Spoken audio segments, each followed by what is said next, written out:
صحیح بخاری حدیث نمبر 1۔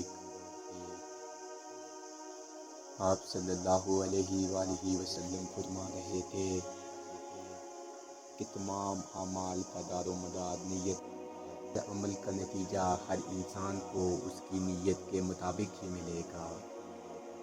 بس جس کی ہجرت دولت دنیا حاصل کرنے کے لیے ہو یا کسی عورت سے شادی کی غرض سے ہو، بس اس کی ہجرت انہی چیزوں کے لیے ہوگی جن کے حاصل کرنے کی نیت سے اس نے ہجرت کی ہے۔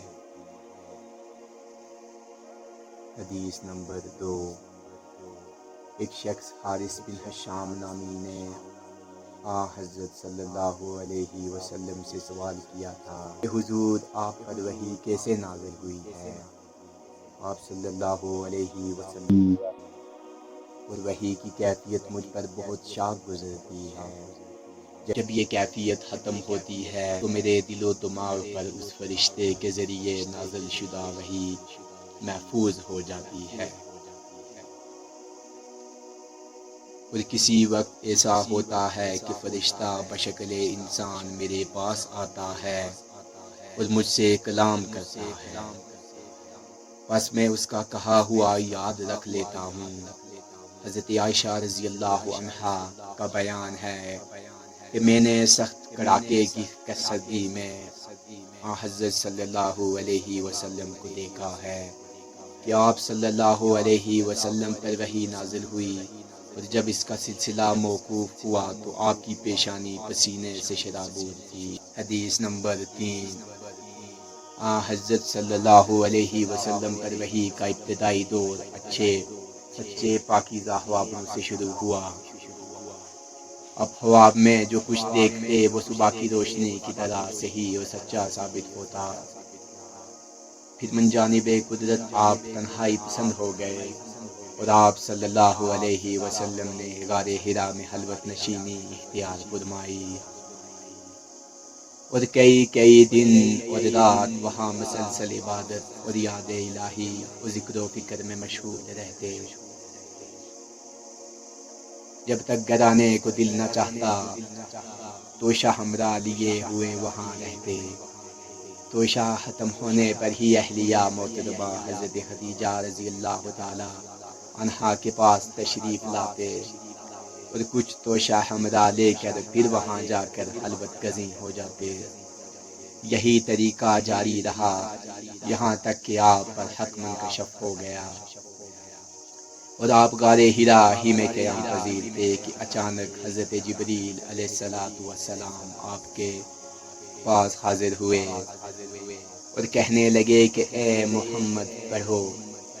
آپ فرماتے ہیں کہ میں نے کہا کہ میں پڑھنا نہیں جانتا۔ آپ صلی اللہ علیہ وسلم فرماتے ہیں کہ فرشتے نے مجھے پکڑ کر اتنے زور سے پھینچا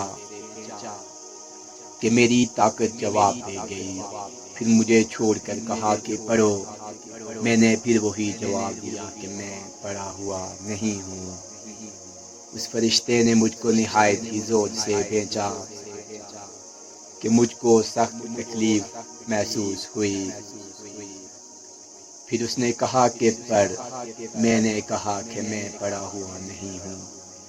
فرشتے نے تیسری بار مجھ کو پکڑا اور تیسری مرتبہ پھر مجھ کو پھینچا، پھر مجھے چھوڑ دیا اور کہنے لگا کہ پڑھو۔ اپنے رب کے نام کی مدد سے جس نے پیدا کیا اور انسان کو خون کی پٹکی سے بنایا، پڑھو اور آپ کا رب بہت ہی مہربانیاں کرنے والا ہے۔ بس یہی آیتیں آپ حضرت جبریل علیہ السلام سے سن کر اس حال میں غار حرا سے واپس ہوئے کہ آپ کا دل اس انوکھے واقعے سے کانپ رہا تھا۔ آپ حضرت خدیجہ کے ہاں تشریف لائے اور فرمایا کہ مجھے کمبل اڑھا دو، مجھے کمبل اڑھا دو۔ لوگوں نے آپ کو کمبل اڑھا دیا۔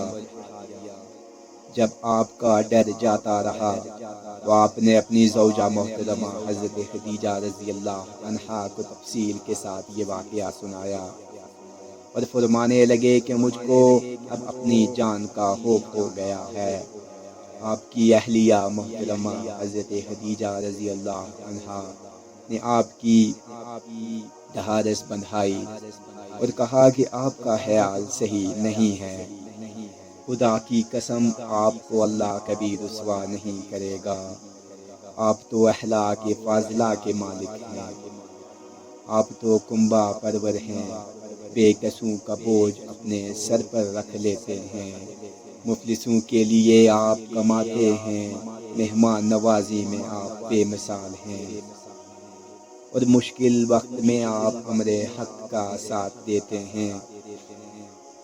ایسے اوصاف حسینہ والا انسان یوں بے وقت ذلت و خواری کی موت نہیں پا سکتا۔ پھر مزید تسلی کے لیے حضرت خدیجہ رضی اللہ عنہا آپ صلی اللہ علیہ وسلم کو ورقہ بن نوفل کے پاس لے گئیں، جو ان کے چچا زاد بھائی تھے، اس زمانہ جاہلیت میں نصرانی مذہب اختیار کر چکے تھے اور عبرانی زبان کے کاتب تھے، چنانچہ انجیل کو بھی حسب منشائے خداوندی عبرانی زبان میں لکھا کرتے تھے۔ انجیل سریانی زبان میں نازل ہوئی تھی، پھر اس کا ترجمہ عبرانی زبان میں ہوا، ورقہ اسی کو لکھتے تھے۔ وہ بہت بوڑھے ہو گئے تھے، یہاں تک کہ ان کی بینائی بھی رخصت ہو چکی تھی۔ حضرت خدیجہ رضی اللہ عنہا نے ان کے سامنے آپ کے حالات بیان کیے اور کہا کہ اے چچا زاد بھائی، اپنے بھتیجے محمد صلی اللہ علیہ وسلم کی زبانی ذرا ان کی کیفیت سن لیجئے۔ وہ بولے کہ بھتیجے، آپ نے جو دیکھا ہے اس کی تفصیل سناؤ۔ چنانچہ آپ صلی اللہ علیہ وسلم نے از اول تا آخر پورا واقعہ سنایا، جسے سن کر ورقہ بے اختیار ہو کر بول اٹھے کہ یہ تو وہی ناموس معزز رازدان فرشتہ ہے جسے اللہ نے حضرت موسیٰ علیہ السلام پر وحی دے کر بھیجا تھا۔ کاش میں آپ کے اس عہد نبوت کے شروع ہونے پر جوان عمر ہوتا، کاش میں اس وقت تک زندہ رہتا جب تک آپ کی قوم آپ کو اس شہر سے نکال دے گی۔ رسول کریم صلی اللہ علیہ وسلم نے یہ سن کر تعجب سے پوچھا کہ کیا وہ لوگ مجھ کو نکال دیں گے، حالانکہ میں تو ان میں صادق و امین و مقبول ہوں۔ ورقہ بولا، ہاں یہ سب کچھ سچ ہے، مگر جو شخص بھی آپ کی طرح امر حق لے کر آیا، لوگ اس کے دشمن ہی ہو گئے ہیں۔ اگر مجھے آپ کی نبوت کا وہ زمانہ مل جائے تو میں آپ کی پوری مدد کروں گا۔ مگر ورقہ کچھ دن کے بعد انتقال کر گئے، پھر کچھ عرصہ تک وہی قیامت موقوف رہی۔